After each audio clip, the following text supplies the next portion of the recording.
Main stream ஊடகம் மட்டுமல்ல, சமூக வலைதளங்கள்லையும் ரொம்ப பரபரப்பாக இன்னைக்கு செய்தி போயிட்டு இருக்கிறது என்னன்னா, பட்டிமன்றம் ராஜா அவர்கள் சாதி ரீதியாக செயல்பட்டார். அமெரிக்காவில் அட்லாண்டா பகுதியில் ஒரு நிகழ்ச்சிக்கு போகும்பொழுது அங்கே அவங்களுக்கு உணவு பரிமாறக்கூடியவர்கள்ட்ட நீங்கள் என்ன ஆளுங்க அப்படின்னு அவர் கேட்டார் அப்படின்னு சொல்லி சமூக வலைதளங்களை ஒருத்தர் பதிவு போட, அதை வைத்து கொண்டு பெரியாரிய உணர்வாளர் என்று சொல்லி கொண்டு இருக்கக்கூடிய இந்த அருள்மொழி அவர்கள் அவங்க அது சம்மந்தமாக பேசிட்டு, அதுக்கப்புறம் அவங்க வந்து ஒரு ஆஸ்திரேலியன் அதிகாரியோட பேசுகிறாங்க.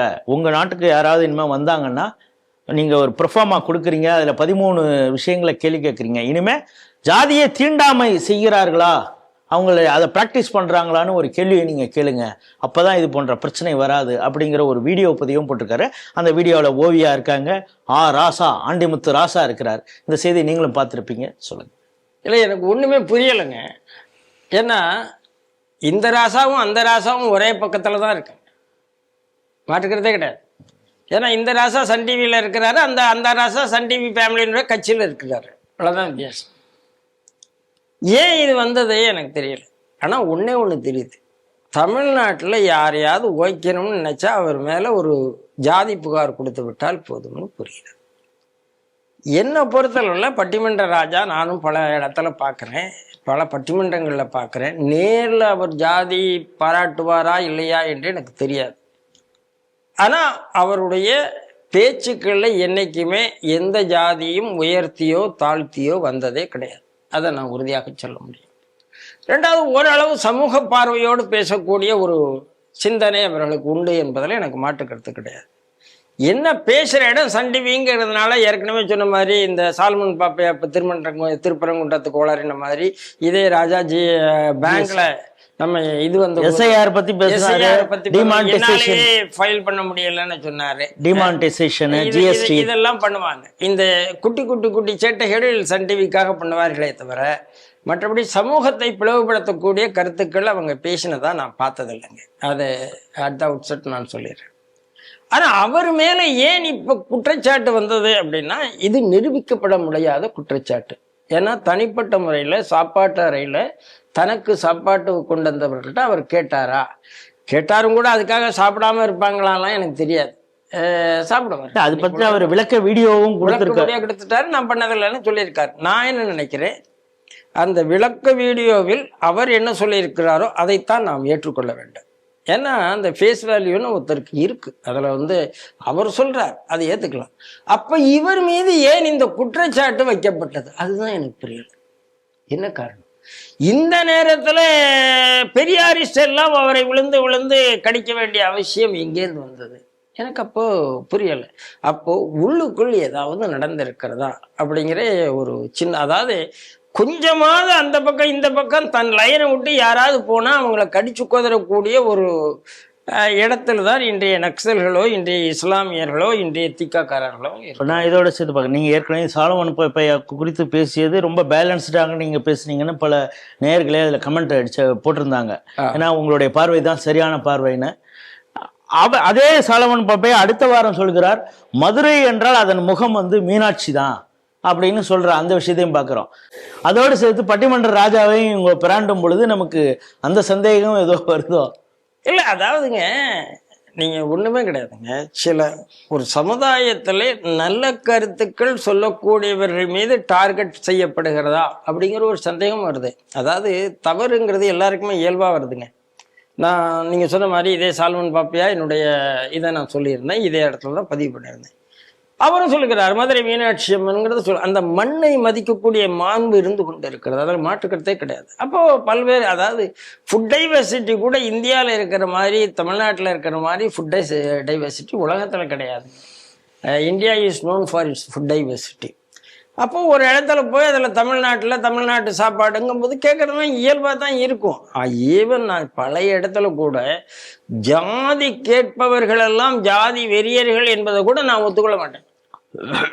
அது இன்னைக்கு வேணா அது கேட்கறது தப்பா இருக்கலாங்க. ஒரு காலத்துல நீங்க சுதந்திர போராட்டத்துல விஓசியை மிஸ்டர் பிள்ளை என்று தான் கூப்பிட்டு இருக்கிறார்கள், யாரும் இல்லைன்னு சொல்ல முடியாது.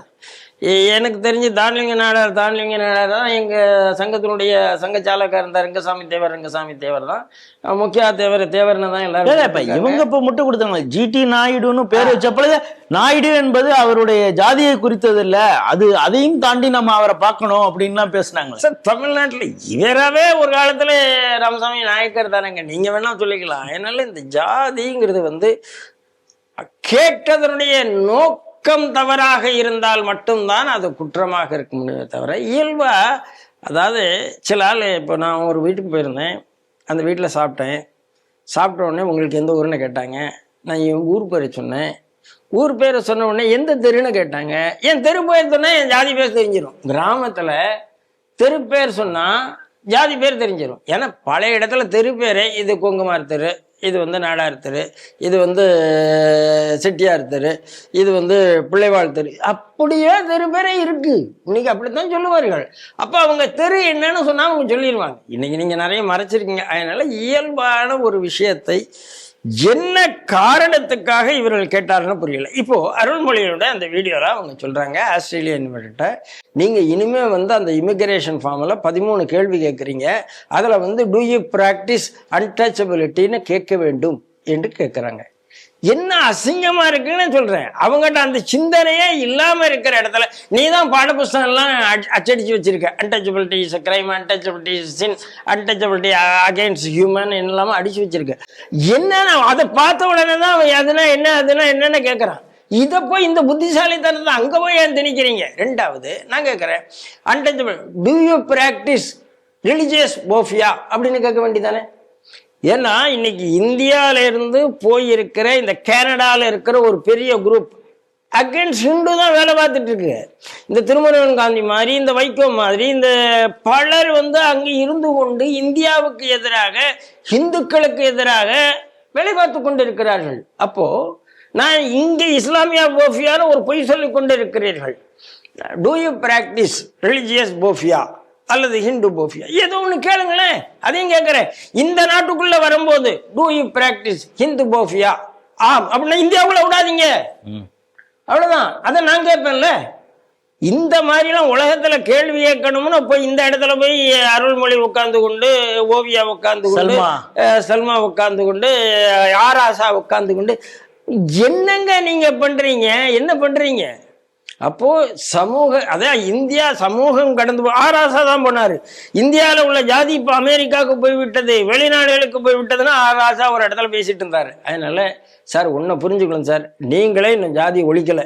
ஈவேரா குஞ்சுகள் யாருமே ஜாதியை ஒழிக்கவில்லை. ஏன்னா அத்தனை திமுக அமைச்சர்களும் தங்களுக்கு பின்னால் ஜாதிய அடையாளத்தோடு தான் நிலவுகிறார்கள், உலாவுகிறார்கள். இதுக்கு நான் 1000 உதாரணம் சொல்லுவேன். ஆகையினால பட்டிமன்ற பேச்சாளர் ராஜா அவர்களுக்கு இனிமே இவர்களிடம் எச்சரிக்கையாகவே இருங்கள். ஏன்னா ஏதோ ஒரு இடத்துல உங்களை கட்டுறாங்க அப்படிங்கிறத மட்டும்தான் நான் சொல்ல முடியும். உண்மை என்ன என்று அறிந்து சொல்ல முடியாது. நாங்கள் உங்களை நம்புகிறோம், அதுல எங்களுக்கு மாற்றுக்கிறது கிடையாது. ஆனால் இந்த மாதிரி ஜாதியை ஒழிக்கிறோன்னு சொல்லுற இந்த திராவிட கூட்டத்தை தயவு செய்து நம்பாதீர்கள். இவ்வளவுதான் நான் அவருக்கு சொல்ல முடியும்.